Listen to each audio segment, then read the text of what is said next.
Hello नमस्कार, जय हिंद, वंदे मातरम। आप देख रहे हैं जियो न्यूज और हम आपके लिए लेकर आए हैं देश दुनिया की आपके राज्य शहर की सिलेक्टेड काम की फटाफट बड़ी खबरें। लेकिन उससे पहले यदि आपने हमारे चैनल को सब्सक्राइब नहीं किया है तो चैनल को सब्सक्राइब करके बेल नोटिफिकेशन ऑन करें और इस वीडियो को ज्यादा से ज्यादा लाइक और शेयर करें। बड़ी खबरें देखने से पहले आपके लिए आज का सवाल, सौरमंडल के किस ग्रह को लाल ग्रह के नाम से जाना जाता है? ऑप्शन ए शुक्र, ऑप्शन बी मंगल, ऑप्शन सी शनि और ऑप्शन डी बृहस्पति। इस सवाल का जवाब हमें कमेंट करें और आप किस राज्य और शहर की ज्यादा खबरें देखना चाहते हैं हमें कमेंट करके बताएं ताकि हम आपके राज्य शहर की ज्यादा खबरें दिखा सकें। चलिए अब देखते हैं आज की फटाफट बड़ी खबरें।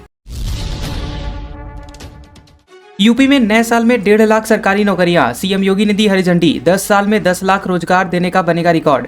यूपी में योगी आदित्यनाथ की सरकार नए साल में युवाओं को बड़ा तोहफा देने जा रही है। 2026 में 1.5 लाख सरकारी नौकरियां निकलेंगी और सीएम योगी ने हाल ही में अफसरों के साथ बैठक में विभागवार खाली पदों की डिटेल मांगी थी, जिससे इन पदों पर नियुक्ति की जा सके। और इसकी समीक्षा करने के बाद 2026 में युवाओं को 1.5 लाख सरकारी नौकरी देने की इजाजत दी गई है। ये नौकरियां शिक्षा, राजस्व, आवास विकास और पुलिस समेत प्रदेश के अलग अलग विभागों में दी जाएंगी और सबसे ज्यादा भर्तियां पुलिस और शिक्षा विभाग में होंगी। ये भर्तियां होने के साथ ही साल 2026 में योगी सरकार के नाम सबसे ज्यादा सरकारी नौकरी देने का रिकॉर्ड भी दर्ज हो जाएगा। यह यूपी की पहली सरकार होगी जो 10 साल में 10 लाख सरकारी नौकरियां देगी।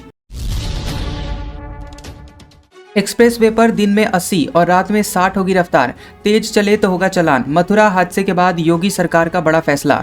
मथुरा सड़क हादसे में 19 लोगों की जान जाने के बाद योगी सरकार ने बड़ा फैसला लिया है। एक्सप्रेस वे पर अब 7 या फिर उससे कम सीटर गाड़ियां दिन में 80 जबकि रात में 60 किलोमीटर प्रति घंटे की स्पीड से चलेंगी। एक्सप्रेसवे पर 50 मीटर से कम विजिबिलिटी होने पर गाड़ियों को एमिनिटी सेंटर पर रोका जाएगा। इन सेंटर्स में टोल प्लाजा के पास पड़ने वाले पेट्रोल पंप और रेस्टोरेंट भी शामिल होंगे। गाड़ियों की स्पीड को टाइमिंग के हिसाब से भी तय किया गया है, जिसमें सुबह 8 बजे से रात के 8 बजे और इसके बाद के लिए अलग स्पीड रखी गई है। ड्राइविंग संबंधित निर्देश और जानकारी एक्सप्रेसवे पर लगे हुए साइन बोर्ड पर भी मिलेगी। ये बदलाव 19 दिसंबर से 15 फरवरी तक या फिर कोहरे की स्थिति ठीक होने तक लागू रहेगा।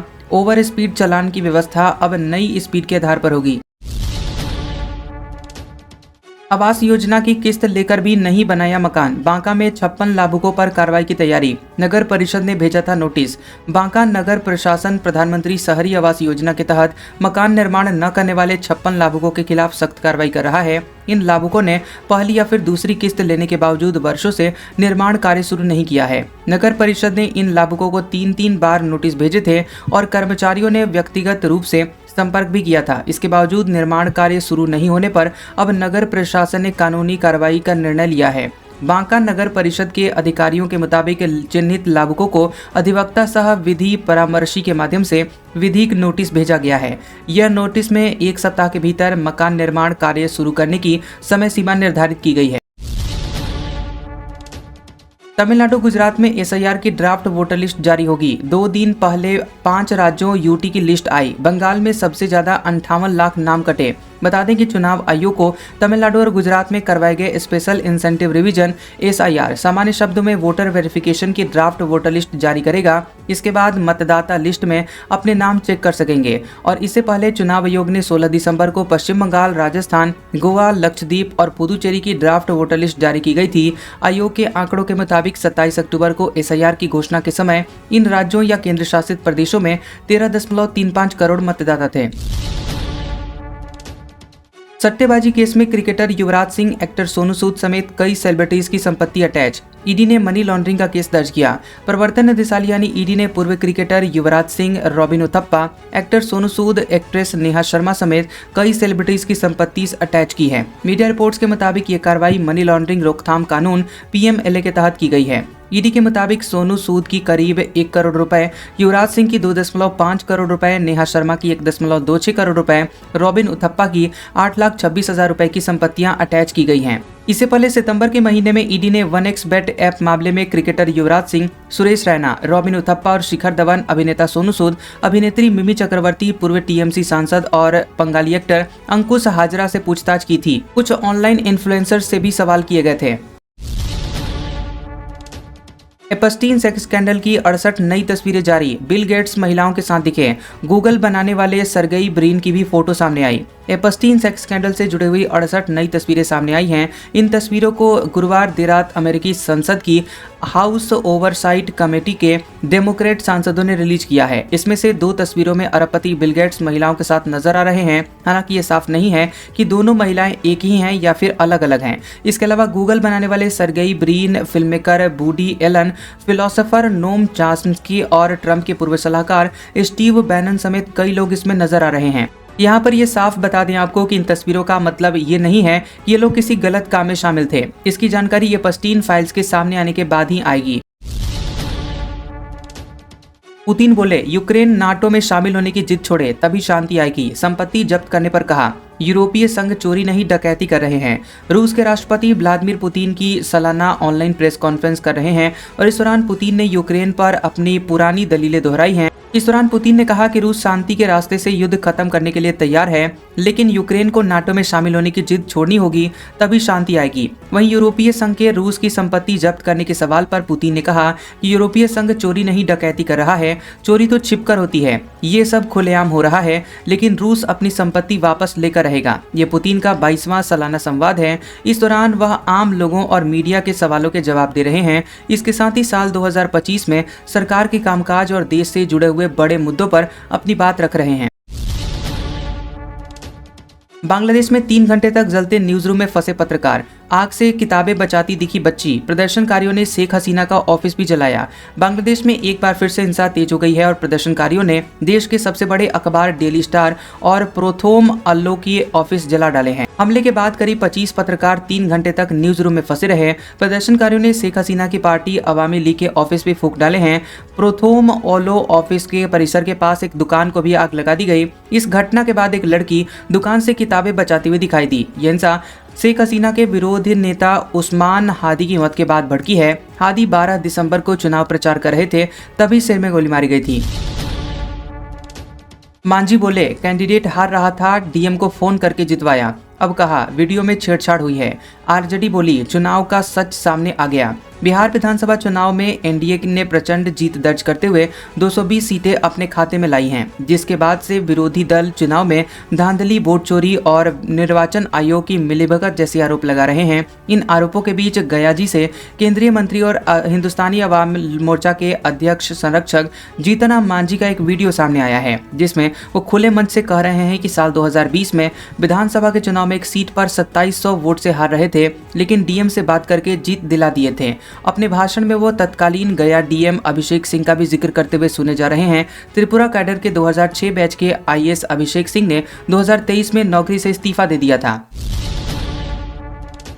दिग्विजय ने गडकरी से कहा, अधूरे हाईवे पर टोल वसूल रहे हैं। राज्यसभा में बोले, आपने अफसरों को फटकारा था, फिर भी वसूली जारी है, ये अन्याय है। मध्य प्रदेश में Betul Bhopal national highway NH46 के अधूरे निर्माण कार्य के बावजूद टोल वसूली जारी रहने का मुद्दा संसद तक पहुंच गया है। वहीं राज्यसभा में कांग्रेस सांसद दिग्विजय सिंह ने यह मामला उठाते हुए केंद्रीय सड़क परिवहन मंत्री नितिन गडकरी से जवाब मांगा और इसे जनता के साथ अन्याय बताया। सांसद दिग्विजय सिंह ने कहा कि वे नितिन गडकरी को देश के सबसे प्रभावशाली और कुशल मंत्रियों में मानते हैं, लेकिन अधूरी और खराब सड़कों पर टोल वसूली उचित नहीं है। मंत्री स्वयं बैतूल आकर सड़क की हालत देख चुके हैं और अधिकारियों को फटकार भी लगा चुके हैं, फिर भी टोल बंद नहीं होना चिंताजनक है। भारत पाकिस्तान बॉर्डर से सटे हुए एयरबेस पर होंगे अपाचे हेलीकॉप्टर तैनात। जैसलमेर में हुए 2 युद्धाभ्यास में थे शामिल। एक साथ 256 टारगेट ट्रैक कर सकते हैं। भारतीय सेना ने दुनिया के सबसे घातक अटैक हेलीकॉप्टर कहे जाने वाले AH-64E अपाचे अटैक हेलीकॉप्टरों को जोधपुर एयरबेस पर तैनात किया है, जो कि एक समय में 256 लक्ष्यों को ट्रैक कर सकता है और 16 लक्ष्यों को प्राथमिकता दे सकता है। यह हेलीकॉप्टर अब पाकिस्तान सीमा की निगरानी और भारत की रक्षात्मक और आक्रामक क्षमताओं को मजबूत बनाएंगे। हाल ही में जैसलमेर क्षेत्र में हुए सैन्य अभ्यास त्रिशूल और मरू ज्वाला में इन हेलीकॉप्टरों का उपयोग किया गया था। अभ्यास के बाद इन्हें पश्चिमी सीमा के पास एक महत्वपूर्ण एयरबेस पर तैनात किया गया। पहली बार है जब भारतीय थल सेना के अपाचे हेलीकॉप्टरों ने किसी बड़े सैन्य अभ्यास में हिस्सा लिया है। अभ्यास के दौरान इन हेलीकॉप्टरों ने तय लक्ष्यों पर सटीक हमला किया और जून 2025 में अमेरिका से मिले 3 अपाचे हेलीकॉप्टरों की पहली खेप की ट्रेनिंग पूरी हो चुकी है। ये हेलीकॉप्टर अब ऑपरेशनल ड्यूटी के लिए तैनात हैं। बांग्लादेश में चीन बना रहा एयरबेस और सबमरीन यार्ड। संसदीय समिति की रिपोर्ट। पड़ोसी देश में चीन पाकिस्तान की बढ़ती हुई पैठ राष्ट्रीय सुरक्षा के लिए है खतरा। संसद में विदेश मंत्रालय की स्थायी समिति ने एक रिपोर्ट पेश की है जिसके मुताबिक बांग्लादेश की वायुसेना के लाल मोरिनहाट एयरबेस की हवाई पट्टी चीन बना रहा है। इसके साथ ही चीन बांग्लादेश के पेकुआ में 8 पनडुब्बियों का अड्डा भी बना रहा है। बांग्लादेश की नौसेना के पास अभी 2 पनडुब्बी है। बांग्लादेश ने इसी साल मार्च में चीन के साथ एमओयू किया है। इसके तहत मोंगला पोर्ट का $370 मिलियन से विस्तार होगा। भारत ने बांग्लादेश के डीजीएमओ से लाल मोनिरहाट पर पूछा तो सफाई आई कि इस हवाई पट्टी का सैन्य उपयोग नहीं होगा और कमेटी को गैर सरकारी विशेषज्ञों ने बताया कि 1971 के बाद से भारत बांग्लादेश में सबसे बड़ी सामरिक चुनौती का सामना कर रहा है। मोतिहारी में आंगनवाड़ी पर्यवेक्षिका 4,000 रुपए रिश्वत लेते अरेस्ट। पोषाहार भुगतान के बदले मांगी थी घूस। निगरानी टीम ने पकड़ा। मोतिहारी में भ्रष्टाचार के खिलाफ निगरानी विभाग की बड़ी कार्रवाई सामने आई है। निगरानी विभाग की टीम ने केसरिया प्रखंड में पदस्थापित आंगनवाड़ी पर्यवेक्षिका अंबालिका कुमारी को 4,000 रुपए रिश्वत लेते रंगे हाथों गिरफ्तार किया है। इस कार्रवाई के बाद आंगनबाड़ी विभाग में हड़कंप मच गया। निगरानी डीएसपी अखिलेश कुमार ने बताया कि केसरिया प्रखंड के मठिया स्थित आंगनबाड़ी केंद्र संख्या 141 की सेविका रीता कुमारी के पति जनार्दन प्रसाद कुशवाहा ने निगरानी विभाग में लिखित शिकायत दर्ज करवाई थी। शिकायत में आरोप लगाया गया था कि उनकी पत्नी के केंद्र के पोषाहार मद में लंबित 13,500 रुपए के भुगतान के एवज में पर्यवेक्षिका अंबालिका कुमारी 4,000 रुपए की रिश्वत मांग रही थी। गैस कटर से 2 एटीएम काटकर 23,52,000 रुपए की चोरी हुई। बेतिया में 2 घंटे के अंदर 2 वारदातें। इनोवा से आए थे अपराधी। बेतिया में चोरों ने एक साथ 2 जगहों पर एसबीआई एटीएम को निशाना बनाया। नगर थाना क्षेत्र के आलोक भारती स्कूल के पास और नौतन थाना क्षेत्र के गहीरी चौक पर एटीएम से 23,52,000 रुपए की चोरी हुई और चोरों ने दोनों जगह गैस कटर की मदद से मशीन को काटा है। नौतन थाना क्षेत्र के जहीरी चौक के एटीएम में चोरों ने रात करीब 11 बजे घटना को अंजाम दिया। यहां से लगभग 11 लाख रुपए की चोरी होने की बात सामने आई है। मोबाइल पर फोन देखते हो, जेल नहीं जाना तो रुपए भेजो। कानपुर के ठग भाइयों ने खेत में बनाया था ठिकाना। सोमवार से शुक्रवार तक करते थे ठगी। हेलो, मैं कानपुर से डीसीपी क्राइम अतुल श्रीवास्तव बोल रहा हूं। तुम्हारे गूगल क्रोम का डेटा एनालिसिस पुलिस ने किया है। हिस्ट्री से पता चला कि तुम मोबाइल पर बहुत पॉर्न वीडियो देखते हो। तुम्हारे खिलाफ रिपोर्ट दर्ज हुई है। पुलिस तुम्हारे घर आ रही है। अगर बचना चाहते हो तो इस नंबर पर 50,000 रुपए भेज दो। पैसे भेजने के बाद अपना एक माफीनामा भी भेज देना। ऐसा फोन श्रावस्ती के रहने वाले प्रमोद कुमार के पास आया था। उन्होंने कानपुर पुलिस से शिकायत भी की। 17 दिसंबर को पुलिस ने केस दर्ज कर जांच की। 18 दिसंबर को कानपुर क्राइम ब्रांच ने 2 भाइयों समेत 5 साइबर जालसाजों को अरेस्ट कर जेल भेज दिया। इन लोगों ने कानपुर देहात के खेत में ठिकाना बना रखा था। डीसीपी ने बताया कि आरोपी सोमवार से शुक्रवार तक 10 बजे से 5 बजे तक लोगों को ठगते थे। शनिवार और रविवार को मौज मस्ती करने के लिए कानपुर और झांसी की तरफ निकल जाते थे। बता देंगे डीसीपी क्राइम अतुल श्रीवास्तव ने इस पूरे मामले का खुलासा किया। बताया कि प्रमोद कुमार के पास करीब 1 महीने पहले एक फोन आया था। फोन करने वाले ने खुद को कानपुर साइबर क्राइम टीम का अधिकारी बताया था और उसने कहा कि तुम पॉर्न वीडियो देखते हो, तुम्हें जेल भेज दिया जाएगा। ये सुनकर प्रमोद घबरा गए। कोडीन कप सिरप कांड। दुबई में बैठे सरगना को बड़ा झटका। हाईकोर्ट का गिरफ्तारी पर रोक लगाने से इनकार। 22 याचिकाएं खारिज। यूपी में कोडीन कप सिरप की तस्करी के मामले में सरगना शुभम जायसवाल समेत सभी आरोपियों को इलाहाबाद हाईकोर्ट से झटका लगा है। जस्टिस सिद्धार्थ वर्मा और जस्टिस अचल सचदेव की डिवीजन बेंच ने एफआईआर रद्द करने और गिरफ्तारी पर रोक की मांग वाली 22 याचिकाओं को खारिज कर दिया। यानी कि अब किसी भी समय पुलिस आरोपियों की गिरफ्तारी कर सकती है। 25,000 का इनामी शुभम जायसवाल दुबई में छिपा हुआ है और इस अवैध कारोबार के नेटवर्क में शामिल 6 बड़े चेहरे और 68 अन्य गिरफ्तारियां हो चुकी हैं। 2 दिसंबर को मामले में ईडी की एंट्री हुई और मनी लॉन्ड्रिंग एंगल पर जांच जारी है। एजेंसी के निशाने पर 50 आरोपी हैं। राजनाथ बोले, सुदर्शन चक्र से मजबूत होगी देश की सुरक्षा। ऑपरेशन सिंदूर को ध्यान में रखकर आगे की चुनौतियों के लिए तैयार रहे सेना।